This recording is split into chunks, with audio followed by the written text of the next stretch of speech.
Ons luister nou saam na die Here se stem vanuit Daniël 7. Daniël 7 gaan ons die hele hoofstuk saam lees, vers 1 tot 28. Ons gaan ons aandag in die besonder bepaal by vers 13 en 14 van Daniël 7. Broers en susters, net iets oor die boek Daniël. Die eerste 6 hoofstukke van Daniël is verhalend, dis geskiedenis wat gebeur het met Daniël, en dan hoofstuk 7 tot 12 is gesigte, visioene wat Daniël dan nou gesien het. Hy was eintlik ook 'n profeet gewees. En daardie visioene, ook die een waarvan ons nou gaan hoor, kom nogal in Openbaring, in die laaste boek van die skrif, word daar baie daarop gesinspeel ook. So mens kan nie eintlik Openbaring verstaan as jy nie eers Daniël se visioene verstaan nie. En kom ons luister dan saam na die Here se woord vanuit Daniël 7 vers 1 tot 28. In die eerste jaar van Belsasar, die koning van Babel, het Daniël 'n droomgesig gesien en gesigte van sy hoof op sy bed. Toe het hy die droom opgeskrywe, die hoofsaak vertel. Daniël het gespreek en gesê: Ek het in die nag in my gesig gesien en kyk, die 4 winde van die hemel het die groot see in beroering gebring. En 4 groot diere het uit die see opgeklim, die een verskillend van die ander. Die eerste was soos 'n leeu en hy het vlerke van 'n arend gehad. Ek het bly kyk totdat sy vlerke uitgeruk is en dit van die grond af opgehef en soos 'n mens op 2 voete neergesit is en daaraan 'n mens se hart gegee is. En kyk, 'n ander dier, 'n tweede, het gelyk soos 'n beer en is aan die een kant opgerig en die 3 ribbes was in sy bek tussen sy tande. En so het hulle vir hom gesê: staan op en eet baie vleis. Daarna het ek gesien en kyk, daar was 'n ander een soos 'n luiperd en dit het 4 vlerke van 'n voël op sy rug gehad. Ook het die dier 4 koppe gehad en aan hom is heerskappy gegee. Daarna het ek in die naggesigte gesien en kyk, daar was 'n 4de dier, vreeslik en skrikwekkend en baie sterk. En dit het groot eystertande gehad, dit het verslind en vermorsel, die oorskot met sy pote vertrap. En dit was verskillend van al die diere wat voor hom gewees het, en dit het 10 horings gehad. Terwyl ek op die horings ag gee, kom daar 'n ander horingkie tussen hulle op, en 3 van die vorige horings is daarvoor ontwortel. En kyk, in hierdie horing was oë soos mensoë en 'n mond wat groot dinge spreek. Ek het bly kyk totdat trone reggesit is en 'n oue van daar gaan sit het. Sy kleed was wit soos sneeu en die hare van sy hoof so skoon wol. Sy troon was 4 vlamme en die wiele daarvan 'n brandende vuur. 'n Stroom van vuur het gevloei en voor hom uitgegaan. 1000 maal duisende het hom gedien en 10.000 maal 10.000 het voor hom gestaan. Die gereg het gaan sit en die boeke is geopen.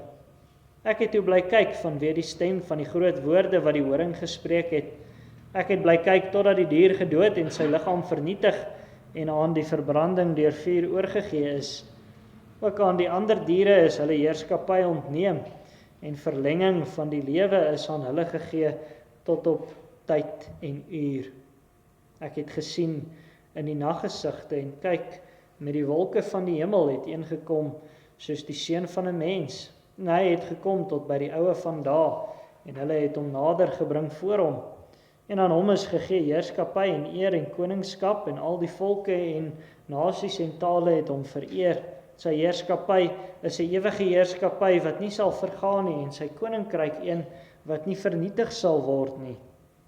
Die gees van my, Daniël, is in sy omhulsel verontrus en die gesigte van my hoof het my verskrik. Ek het nader gekom na een van die wat daar gestaan het en van hom sekerheid gevra oor dit alles.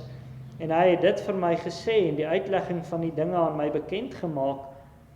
Hierdie groot diere wat 4 is, 4 konings sal uit die aarde opstaan en die heiliges van die Allerhoogste sal die koningskap ontvang en hulle sal die koninkryk in besit neem tot in ewigheid, ja, tot in alle ewigheid. Toe wou ek sekerheid verkry oor die 4de dier, wat van al die ander verskillend was, buitengewoon vreeslik, met eystertande en met koperkloue, wat verslind, vermorsel en die oorskot met sy pote vertrap het. En oor die 10 horings wat op sy kop was en die ander een wat opgekom het en waarvoor 3 geval het, naamlik die horing wat oë en 'n mond gehad het, wat groot dinge gespreek het terwyl sy gestalte groter was as van die ander. Ek het gesien dat hierdie horing oorlog voer met die heiliges en hulle oorwin, totdat die oue van daag kom en aan die heiliges van die Allerhoogste reg verskaf is en die bepaalde tyd gekom het dat die heiliges die koninkryk in besit geneem het. So het hy gesê, die 4de dier, die 4de koninkryk sal op die aarde wees wat verskil van al die koninkryke en die hele aarde sal verslind en dit sal vertrap en dit verbrysel. En die 10 horings uit daardie koninkryk sal 10 konings opstaan en 'n ander een sal na hulle opstaan en hy sal verskillend wees van die voriges en 3 konings neerwerp. En hy sal woorde spreek teen die Allerhoogste en teen die heiliges van die en hy sal die heiliges van die Allerhoogste mishandel. En hy sal probeer om tye en wet te verander en hulle sal in sy hand oorgegee word gedurende 'n tyd en tye en die helfte van 'n tyd. Maar die gereg sal sit en hulle sal hom die heerskappy ontneem om dit vergoed te verdelg en te vernietig. Dan word die koningskap en die heerskappy en die grootheid van die koninkryke onder die ganse hemel gegee aan die volk van die heiliges van die Allerhoogste. Hulle koninkryk is 'n ewige koninkryk en al die heerskappye sal hulle vereer en gehoorsaam wees. Hier is die einde van die saak. Wat my, Daniël, betref, my gedagtes het my baie verskrik en my gelaatskleur het verander aan my, maar die saak het ek in my hart bewaar. Ons gaan op die hele hoofstuk se gedagtelyne fokus, maar in die besonder op vers 13 en vers 14. Ek het gesien in die naggesigte en kyk, met die wolke van die hemel het eengekom soos die seun van 'n mens, en hy het gekom tot by die oue van daag, en hulle het hom nader gebring voor hom, en aan hom is gegee heerskappy en eer en koningskap, en al die volke en nasies en tale het hom vereer. Sy heerskappy is 'n ewige heerskappy wat nie sal vergaan nie, en sy koninkryk een wat nie vernietig sal word nie.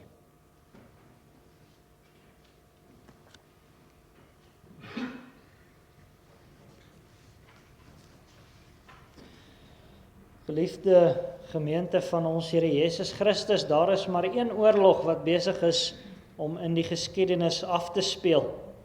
En dit is van daardie oorlog, van daardie stryd wat ons ook hoor in Genesis 3 vers 15 waar die Here sê, en ek sal vyandskap stel tussen jou en die vrou en tussen jou saad en haar saad. Hy sal jou die kop vermorsel en jy sal hom in die hakskeen byt. Dit is die woorde wat die Here aan Satan gesê het net na die sondeval. Ons kan sê dit is God se oorlogsverklaring wat hy aan die duiwel uitgereik het. Een groot stryd in die geskiedenis van die wêreld. Dis die saad van die vrou teen die saad van die slang. En die saad van die vrou is uiteindelik Christus self, maar dit behels ook die gemeenskap van gelowiges wat die Here in Christus vir hom vergader.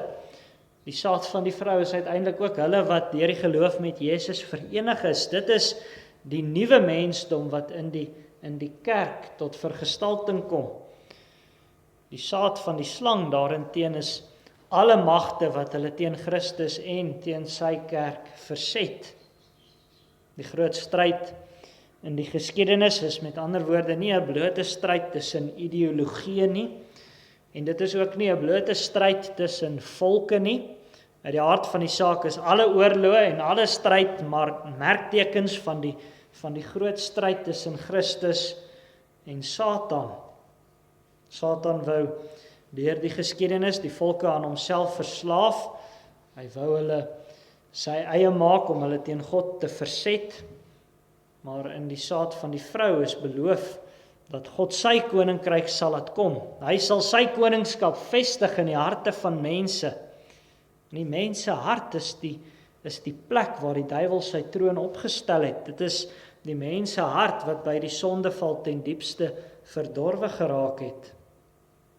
Maar die Here het die geskiedenis gerig om sy koninkryk in die volheid van die tyd te laat kom. Hy het sy verbond met Abraham en sy nageslag opgerig om die weg te baan vir hom wat sou kom om die slang se kop te vermorsel. Maar broer en suster, in die tyd wat Daniël leef, lyk dit asof dit feitelik verby is met hierdie stryd. Trouwens, dit lyk asof die duiwel besig is om te wen. Die Here se eiendomsvolk, deur wie die Messias moet kom, is vanweë hulle sonde en ballingskap. Hulle kan nie vry aanbid nie. Hulle is tussen die heidene van Babylon en later ook van Persië. Dit is asof die duiwel nou besig is om selfs die Here se eie volk vir homself te wen. Maar in Daniël en sy vriende sien ons bepaalde ligpunte. Hulle is nie bereid om te assimileer met die Babiloniërs nie. Hulle raak nie wêreldgelykvormig nie. Deur die genade van die Here bly hulle getrou. En ons ken die bekende verhale. Hulle was manne wat uiteindelik getrou gebly het ten spyte van 'n vuuroond, ten spyte van 'n leeukuil. Daniël word selfs 'n baie belangrike staatsamptenaar in Babel. Ongeveer 553 voor Christus wys die Here dan vir Daniël in gesigte hoe die toekoms dan nou sal uitspeel.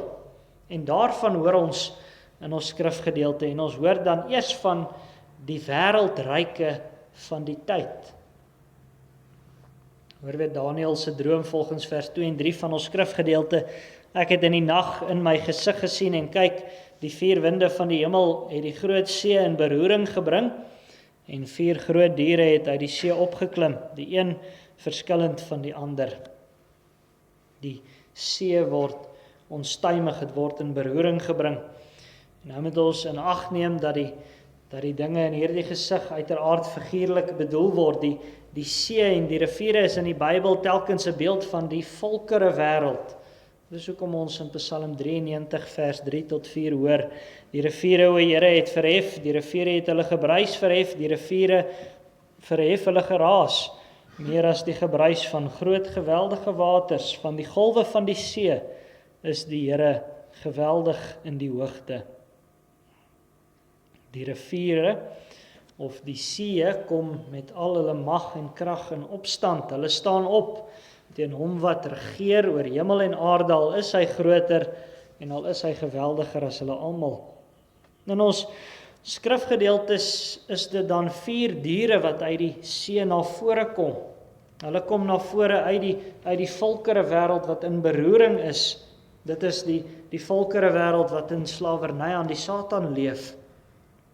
En hierdie diere is inderdaad geweldige gedrogte. Hulle stel 4 konings met hulle koninkryke voor. Koninkryke wat uit die volkere wêreld saamgestel is. En die laaste een van hierdie diere het ons gehoor is uitermate vreeslik. Dit sal 'n koninkryk wees wat selfs amptelik deur een van sy konings op die kerk van die Here oorlog sal verklaar. Die laaste dier sal immers 10 konings wat deur sy 10 horings voorgestel word hê. En ons hoor aangaande hom in vers 24 tot 25 van ons skrifgedeelte, en die 10 horings, uit daardie koninkryk sal 10 konings opstaan en 'n ander een sal na hulle opstaan en hy sal verskillend wees van die voriges en 3 konings neerwerp. En hy sal woorde spreek teen die Allerhoogste en die heiliges van die Allerhoogste mishandel. En hy sal probeer om tye en wet te verander en hulle sal in sy hand oorgegee word gedurende 'n tyd en tye en die helfte van 'n tyd. Dis waarop die opkoms van hierdie koninkryke sal uitloop, die stryd teen die heiliges van die Allerhoogste, die stryd tussen die saad van die vrou en die saad van die slang sal uiteindelik blaatant word. Maar nou kan ons inderdaad vra, broer en suster, watter tydperk is dit nou spesifiek wat Daniël hier sien? Sien hy die ganse geskiedenis voor hom of net 'n deel daarvan? Om hierdie vraag te antwoord, moet ons iets verstaan van die wyse waarop die profete en die gelowiges in die Ou Testament die toekoms gesien het. Die Here het aan hulle die geskiedenis gewys op so 'n manier dat hulle dit in die geheel maar ook maar net ten dele gesien het. Hulle het bepaalde hoogtepunte gesien, maar nie die detail tussenin nie. Iemand het dit so verduidelik, as jy op 'n hoë bergtop staan en voor jou kyk, dan sien jy heelwat ander bergtoppe op mekaar, maar jou oog kan nie elke vallei en elke uitloper tussen die toppe sien nie. So het die profete van ouds die toekoms gesien. Daarom het iemand soos Johannes die Doper byvoorbeeld die eerste en die tweede koms van Christus bymekaar verwag. Die verlossing en die eindoordeel van die Messias was in sy verwagting reg bymekaar. Wat Daniël dus sien, kan ons op 'n soortgelyke manier verstaan. Die wêreldryke wat uit die see opkom, is werklike wêreldryke wat gekom en gegaan het. Hulle het reeds gekom en gegaan. Ons kan dink aan die ryke van Babel, Persië, Griekeland en Rome. Maar hierdie opkoms van wêreldryke is ook tipies aan die geskiedenis, en daarom vind ons die diere uit die see ook uiteindelik in Openbaring. Die wyse waarop hierdie ryke se opstand teen God al hoe meer blaatant raak, is ook tipies aan die geskiedenis, en dit sal ook uitloop op die koms van die Antichrist. So sien Daniël die wêreldryke vooruit. Hy sien hoe die enkele groot oorlog wat aan die gang is, ook in hulle al hoe duideliker raak. Uiteindelik sal dit blaatant op stryd tussen die wêreldryk en God se kinders uitloop. En dit moet ons dan ook besef, broer en suster, veral vandag as volkere buite Christus verenig, dan verenig hulle noodwendig teen hom. Ons moet mooi besef waarheen al die stryd wat in die wêreld aan die gang is, op pad is. Want ons ken heelwat stryd ook hier waar ons woon. Daar is stryd rondom geweld, rondom mag in hierdie land. Maar laat ons nooit vergeet waarop dit alles uiteindelik neerkom nie, en waarop dit alles uiteindelik sal uitloop nie. Dit gaan oor die saad van die slang wat alles vir homself teen die vroue saad wil opeis. Daardie stryd moet ons in gedagte hou. As ons dit nie doen nie, sal ons onsself net nou aan die verkeerde kant daarvan bevind. Dit is wat gebeur wanneer die kerk afvallig raak. Sy weet nie meer wie die vyand is en wat hy wil doen nie. Dit is hoekom die Here ons in sy woord leer om nie wêreldgelykvormig te raak nie. As jy jou by die wêreld wat teen God in opstand is skaar, dan het jy die Almagtige as jou teestander. Daar is aan die oorlog in die geskiedenis 'n baie duidelike twee kante. En dit word dan ook 'n baie duidelike wen en verloor kant. Daarom hoor ons ook in ons skrifgedeelte van die koninkryk van die ewigheid. Hoor weer vers 9. Ek het bly kyk totdat trone reggesit is en 'n oue vandag gaan sit het. Sy kleed was wit soos sneeu en die hare van sy hoof so skoon wol. Sy troon was vuurvlamme, die wiele daarvan 'n brandende vuur. 'n Stroom van vuur het gevloei en voor hom uitgegaan. 1000 maal duisende het hom gedien en 10.000 maal 10.000 het voor hom gestaan. Die gereg het gaan sit en die boeke is geopen. Daniël sien eers in sy gesig die opkoms van die wêreldryke, maar dan sien hy ook in sy gesig die troonkamer van God. God is immers die oue vandag. Dit is die Here wat van ewigheid tot ewigheid is, sonder begin, sonder einde, sy ewige wese. Ons hoor dit immers ook in Psalm 93 vers 2, vas staan u troon van ouds af, van ewigheid af is u. Te midde van alles wat op die aarde gebeur, bring die Heilige Gees vir Daniël voor die troon van die Allerhoogste. En nou is dit opvallend, ons hoor dat die oue van daar op die troon gaan sit. En dadelik kan ons vra, maar hy sit dan mos van ewigheid af, hy regeer mos van ewigheid af. Maar ons moet weer eens onthou dat die gesig van Daniël simbolies beskryf is. Die oue van daar gaan sit op die troon soos 'n koning wat gereed is om koning te wees. 'n Koning wat gereed is om sy oordeele uit te vaardig, om te regeer. Rondom hom is sy leerskare van engele. Dit lyk as ware soos 'n raadsaal. En tog word die engele nie genoem om hulle as raadgewers te tipeer nie. Ons weet, niemand kan vir die Here raad gee nie. Hulle word genoem om te wys dat die oue van daar 10.000e van duisende het, wat gereed is om sy wil uit te voer.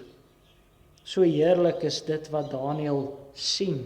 Die boeke word voor hom gebring. En die boeke verwys na die dade van hulle wat sopas beskryf is. Dit gaan oor die woorde en die dade van hierdie 4 diere wat uit die see opgekom het. God gaan hulle deur sy oordeele tot 'n val bring. Hoe troosryk moes dit nie vir Daniël gewees het nie. Angswekkend, maar inderdaad baie troosvol. Die diere met hulle empires kan nie voor die oordeele van die Here van die leerskare standhou nie. En wat 'n troos is dit ook vir elkeen van ons wat glo dat die wêreldmagte niks groter is as boeke voor die Here se oordeel nie. Dit hoor ons dan ook verder in vers 11 en 12 van ons skrifgedeelte.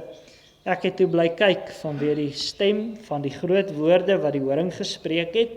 Ek het bly kyk totdat die dier gedood en sy liggaam vernietig en aan die verbranding deur vuur oorgegee is. Ook aan die ander diere is hulle heerskappy ontneem en verlenging van die lewe is aan hulle gegee tot op tyd en uur. In die oordeel van die Here het die konings en hulle ryke nie bly staan nie. Die greep wat die duiwel in hulle op die volke gehad het, hulle heerskappy is van hulle af weggeneem. Hulle lewe is maar tot op 'n spesifieke tyd en uur verleng. Die Here het hulle heerskappy tot niet gemaak. Daarin het hy hulle nog nie finaal weggevee van die aarde af nie, maar alles wat hulle doen is uitgelewer aan tyd en uur. Hulle is geheel en al in die Here se hand. En daar kon die gesig van Daniël gestop het. Die Here het die opstand teen hom vernietig. Die wêreldryke kan nie voor sy oordeel standhou nie. Daar kon die gesig afgesluit het. God het oorwin. Maar as hierdie gesig hier gestop het, dan sou daar vir die Here se kerk geen verdere hoop gewees het nie. Dan was ons ook maar net deel van die ryke wat sou val. Indien die gesig daar gestop het, dan het die duiwel sy aanspraak op ons behou. Satan sou vernietig word, maar ons saam met hom. Wat 'n diep genade dan dat Daniël se gesig oor die toekoms nie daar gestop het nie. Ons hoor in vers 13, ek het gesien in die naggesigte en kyk, met die wolke van die hemel het een gekom soos die seun van 'n mens, en hy het gekom tot by die oue van daar, en hulle het hom nader gebring voor hom. Hy wat die groot verskil maak is die seun van die mens. Hy kom voor die troon van God. Hy kom met die wolke en daardeur beklemtoon ons teks iets van die heerlikheid waarmee hy die Here se troon sal binnekom. En dan gebeur iets geweldigs. Ons hoor in vers 14, en aan hom is gegee heerskappy en eer en koningskap en al die volke en nasies en tale het hom vereer. Sy heerskappy is 'n ewige heerskappy wat nie sal vergaan nie, en sy koninkryk een wat nie vernietig sal word nie. Aan die seun van die mens word mag gegee om te regeer. Hy ontvang alle heerskappy. Hy bring die nasies, hulle wat in die duiwelse kloue was, onder hom byeen. Hulle loof en eer hom vir hoe heerlik hy is. En daarin vestig hy 'n koninkryk wat heeltemal anders is as die ryke van die diere waarvan ons gehoor het. Trouwens, sy koninkryk kan nie vergaan nie. Die verloop van tyd kan dit nie laat ontbind nie. Daar is ook geen teestand wat sy koninkryk kan vernietig nie. Nee, sy ryk word as iets niets en blywends op die aarde gevestig. En ons weet wie die seun van die mens is, broer en suster, dis ons Here Jesus Christus. Trouwens, die titel seun van die mens is die titel waarby Jesus in sy tyd op aarde die meeste na homself verwys het. As hy van homself gepraat het, dan was dit gewoonlik met die titels die seun van die mens. Hy is die seun van die mens, die verteenwoordiger van die nuwe mensheid wat tot sy ewige koninkryk behoort. Hy is die seun van die mens, die saad van die vrou, wat die slang se kop sou kom vermorsel. Dit is hy wat in die gesig van Daniël voor die oue van dae verskyn. Hy ontvang alle heerskappy as loon vir sy oorwinning. Nou kan ons vra, waarin was sy oorwinning? Sy oorwinning is behaal in sy diepste vernedering, toe hy die sondeskuld van die mense wat hy verteenwoordig het gedra het hy oorwin. Daar aan die kruis, toe hy sy uitverkorenes, sy ewige oordeel, in die ewige oordeel van God verteenwoordig het hy die Satan se kop vermorsel, want hy die Satan se aanspraak op ons vermorsel. Alle aanklagtes wat die duiwel teen ons kon inbring, is daardeur vernietig. En hy het die dood oorwin in sy opstanding, die opstanding wat die bewys is dat die Vader sy offer aangeneem het. Hy het die bande van die dood gebreek en die heerskappy van die duiwel oor ons tot niet gemaak. En daarom is hy ook gekroon met alle mag in die hemel en op die aarde. Dit is hoekom dit so 'n geweldige groot ding was wat hy gesê het, toe hy vir sy disippels gesê het, hy besit nou alle mag in die hemel en op die aarde. Dit is ons Here, dit is die seun van die mens wat waardig is om alle heerskappy te ontvang. Hy het as mens opgevaar om aan die regterhand van God te sit en daar vergader hy sy kerk uit alle stamme, volke, tale en nasies. En uiteindelik is die koninkryk wat hy daarin bou ook die ryk wat vir ewig sal bestaan. En alhoewel die Satan nog leef hy as een wat oorwin is tot op die vasgestelde tyd en uur.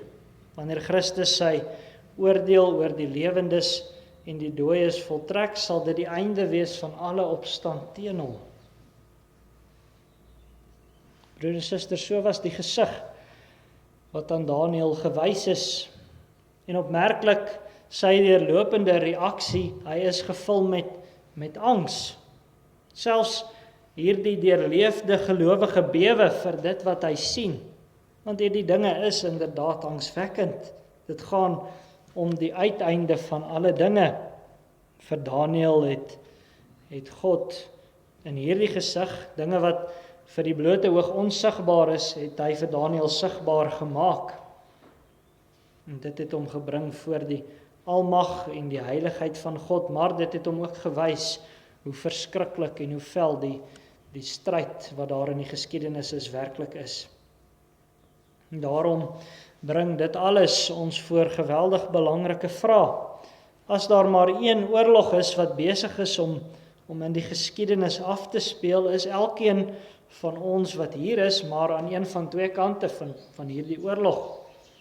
Jou lewe gaan of aan die ideale van die wêreldryke geoffer word, en dan sal dit ook inderdaad in die oordeel van God vergaan, of jou lewe gaan uit dankbaarheid vir die verlossing aan die koning van alle konings geoffer word. Die geloof wat die Heilige Gees werk, maak die verskil.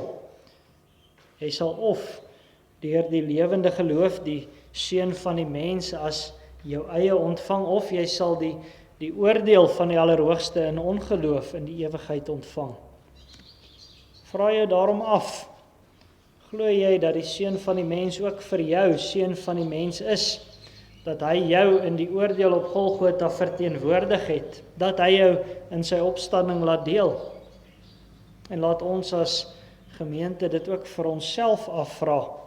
Want die kerk is maar net die sigbare vergestalting van God se onsigbare en ewige koninkryk. Laat ons vra, maar lyk ons soos die heersende kultuur om ons, of lyk ons as gemeente ook soos 'n nuwe mensheid? Lyk ons soos 'n gemeenskap wat in Christus uit die dood uit opgestaan het? Christus het die stryd reeds beklink. Daarom kus die seun in onderworpenheid. Buig jou voor hom in vrees en bewering neer. Amen.